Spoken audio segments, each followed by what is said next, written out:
que é amor para todos nós e que nos ajude cada vez mais a compreender o sentido da vida, as coisas que nós devemos fazer. Às vezes encontramos indecisões, dúvidas, e a gente pede sempre que seja enviado algo para que nos esclareça, e prontamente Deus nos envia, principalmente a intuição para lermos, para estudarmos, porque é assim que nós desenvolveremos a nossa inteligência, evoluímos. Porque se der tudo pronto, tudo mastigado, de nada adiantará para o nosso desenvolvimento. Bom, estamos falando sobre a Umbanda, explicando certas coisas que aparecem nos trabalhos, que usam. Já falei que os centros, na maioria deles, não são iguais. Usam, às vezes, rituais diferentes, pontos, entonações, né? Porque tem as músicas, né? Os pontos, né? E fazem os trabalhos em dias diferentes, enfim.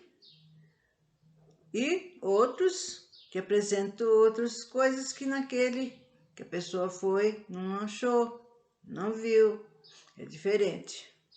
Mas, caro amigo, você que tem essa tarefa de ser um médium, principalmente um médium de Umbanda, não fique sentado, não fique esperando ninguém vir dar a mão para você, porque não vem. Nós é que temos que levantar e ir à tarefa, ir ao trabalho que foi-nos designado antes de nós nascermos.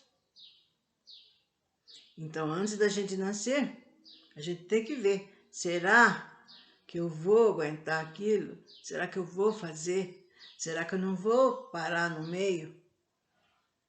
E cada um sabe de si. Portanto, ninguém empurrou ninguém para vir médium. A gente que pediu, com a finalidade única de retificar as coisas erradas que fizemos no passado. Vamos ver então o movimento umbandista da atualidade dentro da Umbanda iniciática nos aspectos esotéricos de nossa doutrina, que divide a iniciação, né, em 3 partes, que são: primeira fase, autoconhecimento; segunda fase, conhecimento do meio e de outras consciências; terceira fase, conhecimento da consciência cósmica. A primeira fase, então, do autoconhecimento. Dentro do movimento umbandista, esta seria uma fase de conscientização, em que gradativamente o iniciado vai tomando conhecimento de si mesmo, sabendo das suas virtudes e defeitos. Há os que se buscam conhecer integralmente, visando o aperfeiçoamento que vem pela mudança. Essas mudanças visam retirar o ser da materialidade comum e levá-lo aos mais altos planos onde se agita a vida universal. É nessa fase que o ser espiritual busca a sua essência, que na Umbanda é chamada vibração espiritual. A par da iniciação, o ser espiritual traz como corolário reencarnatório a tarefa mediúnica, a qual caminha paralela com a iniciação, sendo a mediunidade condição necessária e suficiente para o indivíduo candidatar-se à iniciação. Os que já se encontram nessa fase mostram dom mental e uma forte predisposição às coisas do alto miticismo, sendo, pois, aceitos como iniciados, os quais, dentro dessa fase, passarão por uma série de ajustes morais, intelectuais, de caráter, de personalidade, enfim, de tudo que se diz respeito a ele. É o despertar da consciência. A segunda fase, conhecimento do meio e de outras consciências. Depois de ser iniciado no autoconhecimento que vem pelo amadurecimento espiritual, o indivíduo se credencia a novos patamares da iniciação. O próximo patamar é o conhecimento do meio. O meio é tudo aquilo que cerca o indivíduo, inclusive as outras consciências individuais.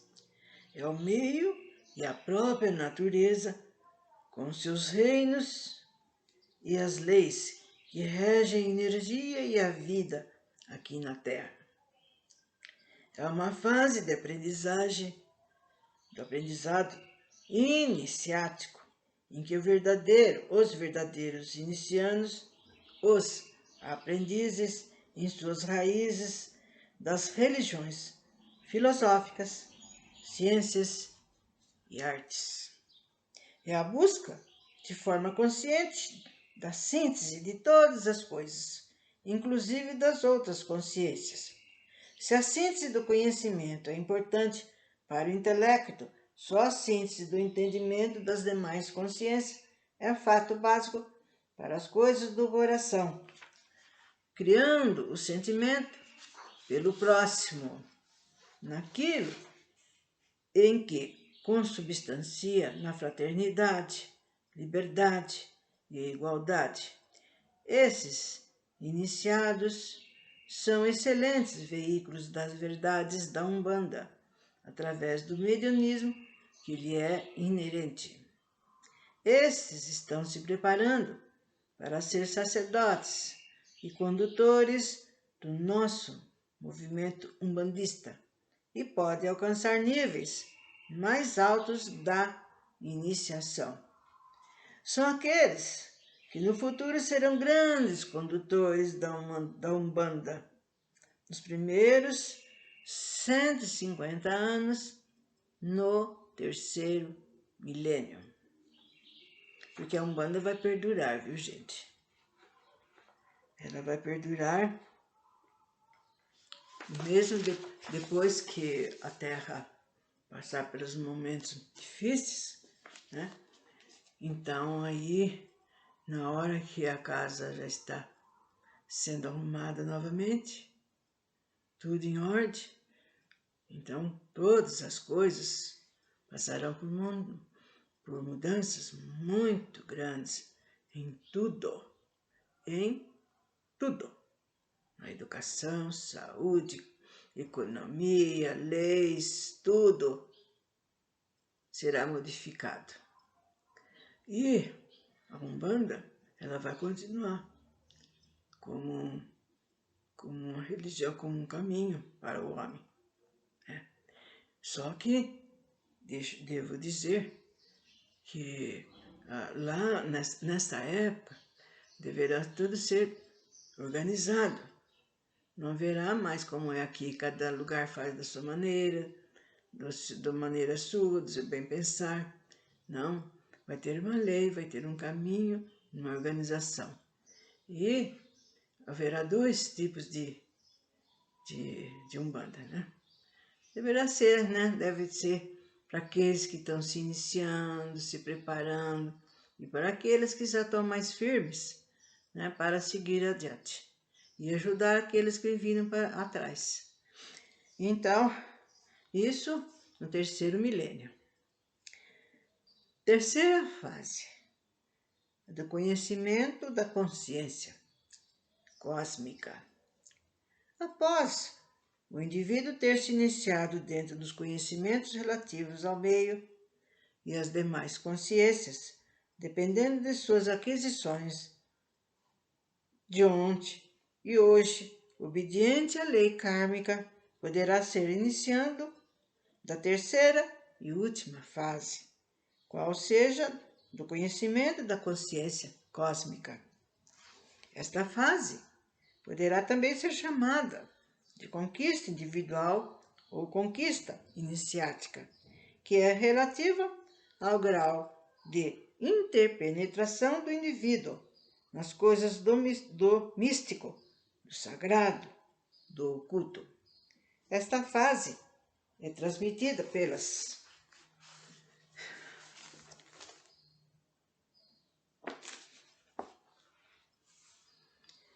e coisas que já foram armazenadas, quer dizer, guardadas para essas situações quando houver necessidade. Além do autoconhecimento, do conhecimento do meio e das outras consciências, vão gradativamente conquistando o corolário da iniciação que é dada pelo binômio amor e sabedoria.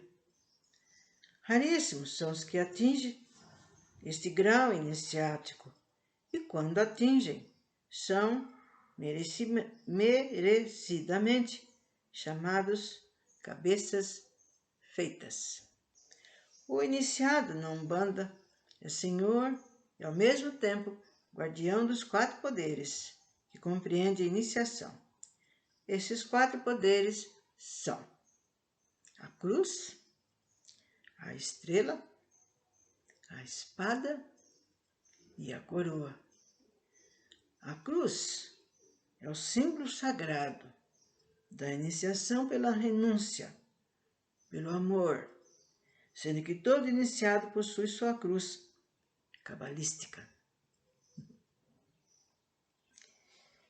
A estrela é a cobertura astral, a filiação às escolas iniciáticas do astral superior, simbolizada na guia cabalística do médium magista.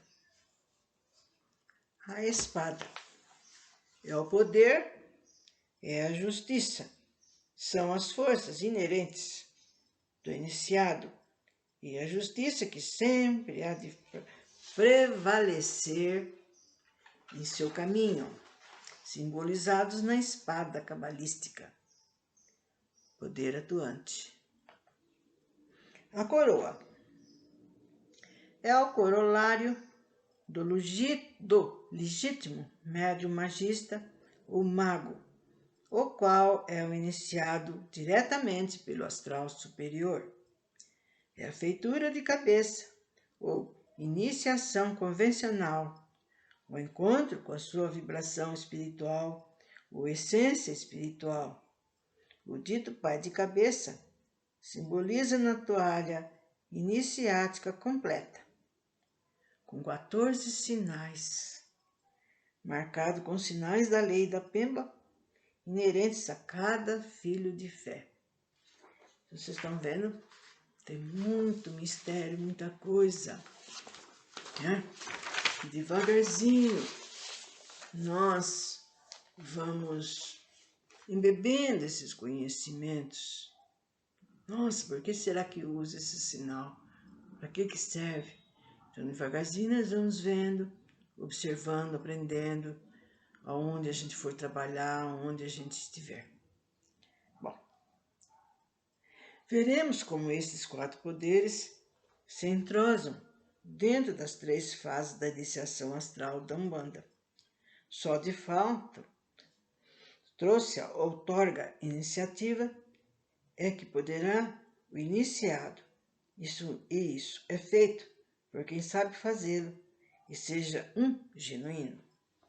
Então, só a pessoa que tiver capacidade, que já sabe por que funciona, como funciona, que ele vai então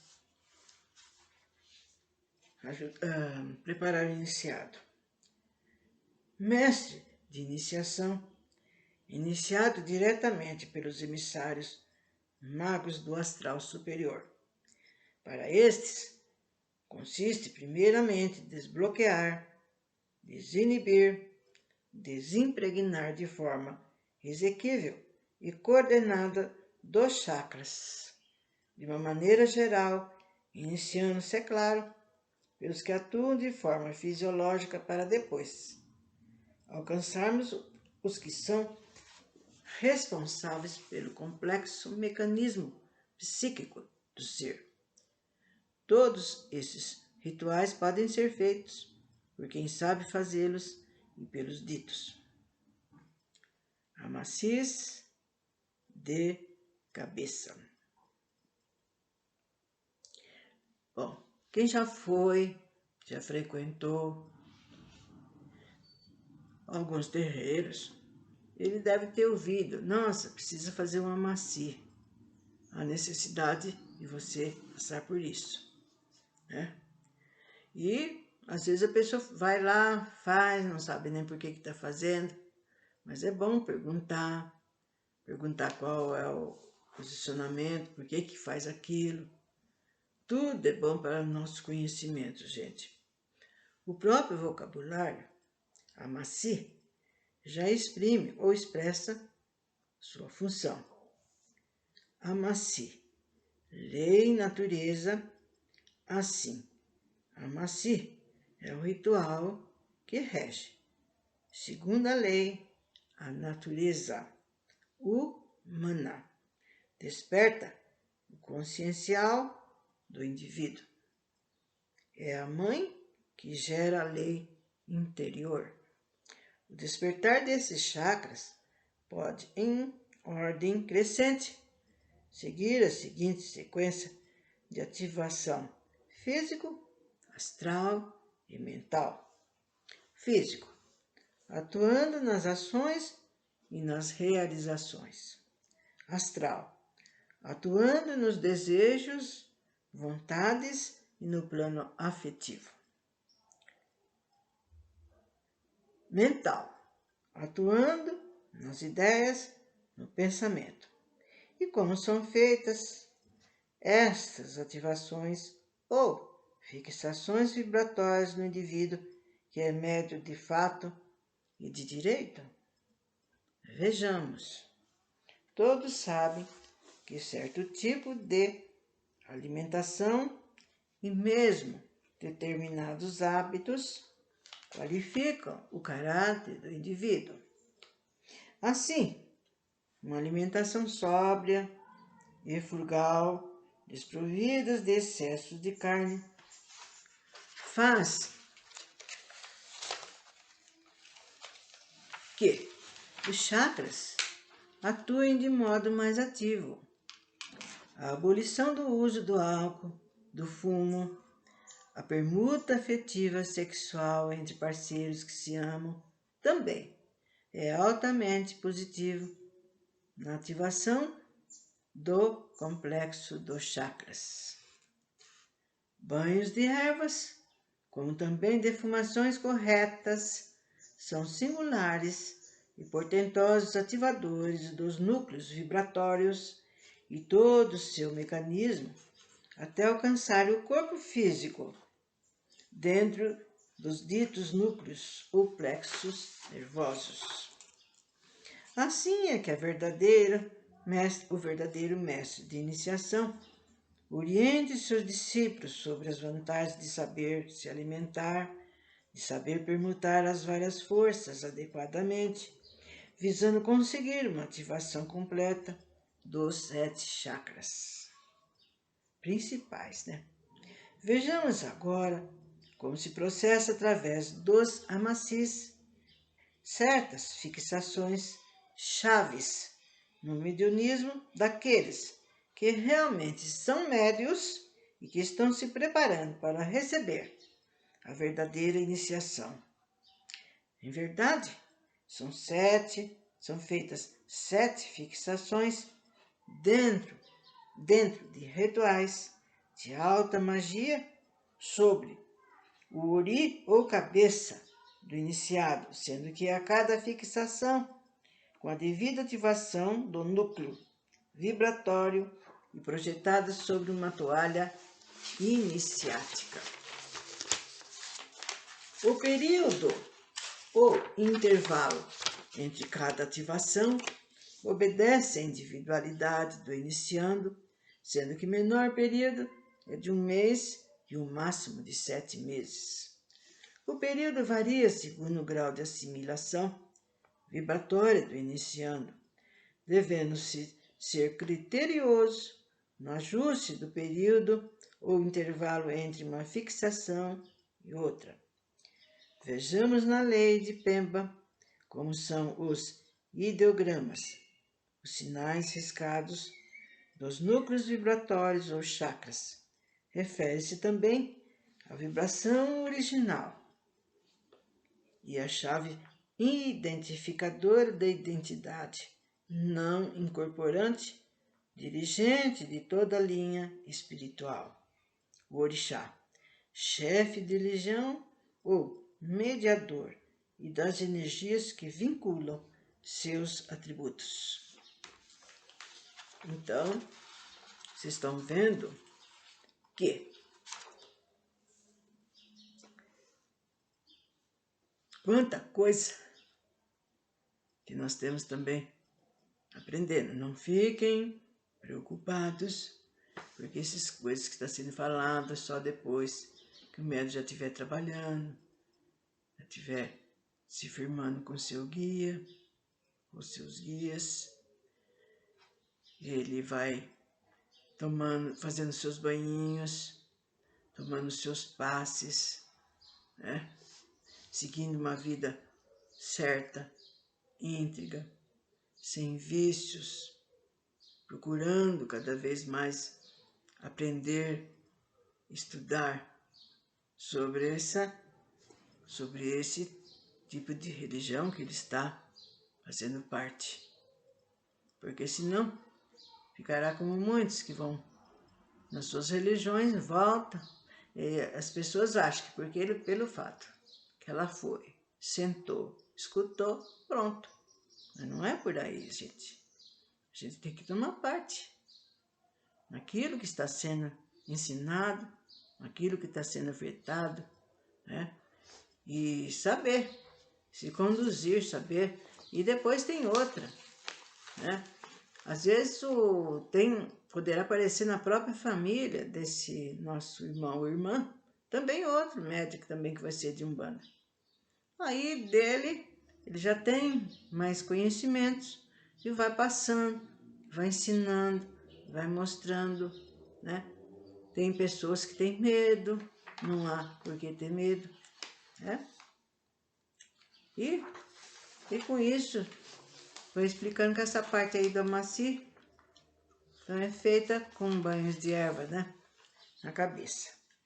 E com a pessoa que saiba fazer isso. Não é qualquer médico que vai lá e faz o Amaci, não. Para tudo vocês estão vendo que tem que ter conhecimento naquilo. E ser um médium que conduz os outros que ainda estão aprendendo. Bom,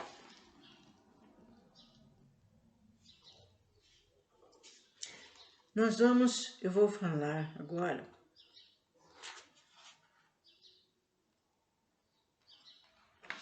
mas eu vou falar agora já foi falado. Mas não custa falar outra vez, já foi falado quando nós estudamos os corpos sutis, né? Quando nós estudamos aquela parte de chakra, plexo, o nosso perispírito, porque a necessidade de saber isso, a necessidade de saber que nós não temos só um corpo físico. Tudo bem a pessoa fala, eu sei que tem um espírito, mas não é só isso que nós somos. Então eu vou ler mais uma vez, né?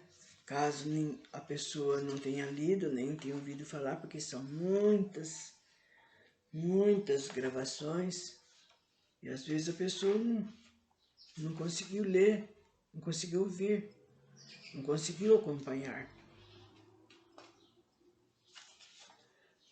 Ó, o ser espiritual encarnado se manifesta através de 7 veículos ou corpos.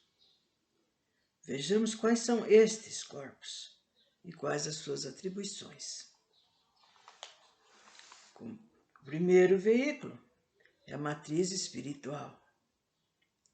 É o veículo ou ser espiritual mais sutil, onde estão gravadas todas as expressões que o ser espiritual plasmou ao longo das suas encarnações. O segundo veículo, corpo ou alma, é o decodificador da matriz espiritual para os demais corpos.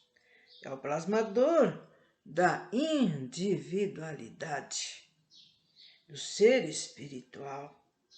É também conhecido como corpo causal. O terceiro veículo, corpo mental, é o corpo sede da percepção e da consciência. É o corpo das ideias, do raciocínio.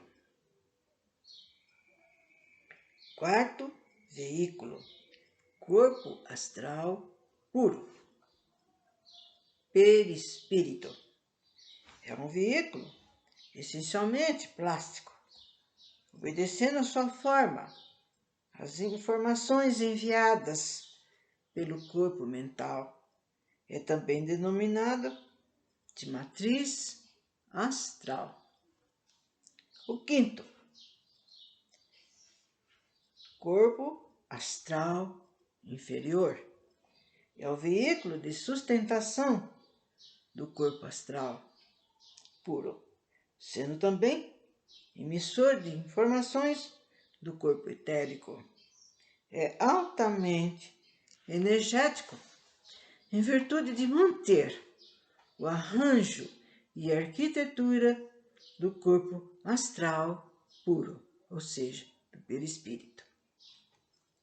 Sexto veículo, corpo etérico. É a sede energética codificada de todos os outros corpos. É um corpo essencialmente energético, mediando fenômenos eletromagnéticos do corpo astral ao corpo físico denso. O sétimo veículo, corpo físico denso, que é o nosso corpo, porque nós estamos encarnados. É o mesmo constituído de átomos, moléculas sólidas, líquidas, gasosas. É um complexo carbono, praticamente composto de 4 elementos vitais: carbono, oxigênio, nitrogênio e hidrogênio. O corpo astral é o molde do corpo físico, o modelado. O corpo astral é idêntico ao corpo físico, só que mais sutil, formado por matéria astral. Vejamos agora sobre a chamada dupla condição para sabermos exatamente aonde são feitos os acréscimos morais e energéticos nos corpos do médium.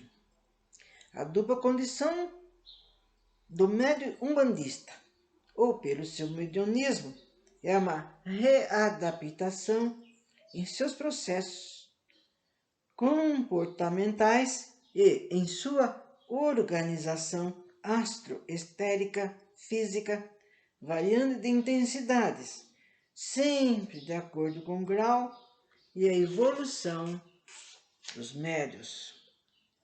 O seu corpo astral recebe um acréscimo em certos centros vitais, chamados chakras, fluindo maior precipitação fluídica, magnética, ao qual vitalizará todo o complexo etéreo, físico do médium e será suporte vibracional para o contato e o sustentáculo mediúnico.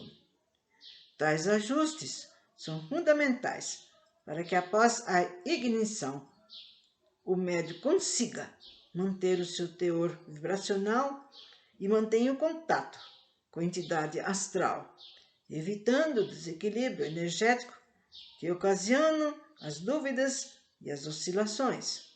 Porém, esses acréscimos vibracionais devem ser sempre revitalizados, fazendo com que o médium funcione como um dínamo. Então, vocês viram novamente os 7 veículos, né, das quais nós somos formados.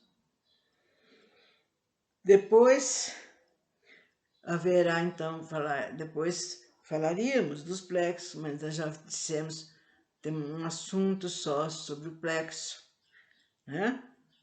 Sobre os chakras e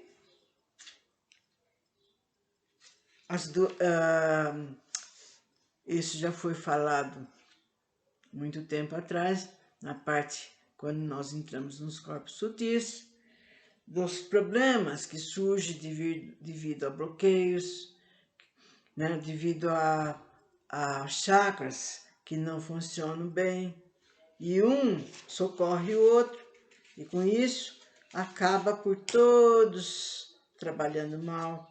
Então já foi falado os cuidados que nós devemos ter com os nossos plexos, sempre fazendo limpeza, tratamentos, né? E também nós devemos, com toda certeza, saber a sua cor, a sua localização, os órgãos das quais ele está localizado. E outro assunto que também já foi dado, mas eu darei novamente. Por quê? Conhecendo esse assunto, nós sabemos como acontece a mediunidade do médium, como ele usa, não só no centro de Kardec, como no centro umbandista. O que acontece? Porque não é assim. A entidade já vem falando, já vem conversando. Vocês vão ver outra vez, porque já foi dito, porque eu vi que tem muita necessidade. Porque não adianta a gente falar, eu recebo um caboclo fulano de tal, outro, eu recebo um médico com nome tal, mas como você recebe? De que maneira? Não sei. Como que ele dá a sua palavra? O que você sente? E muitos não sabem por quê que está recebendo esse, ou aquele guia, ou aquela entidade médica, aquela criança, aquela enfermeira. Do nada. Só como eles falam, encosta em mim. Não é assim, não é? Então eu vou tornar a falar sobre esse assunto, porque aí falará outra vez o que acontece, né, no momento em que o espírito começa então a se envolver com o seu médium para trabalhar. Então, até breve.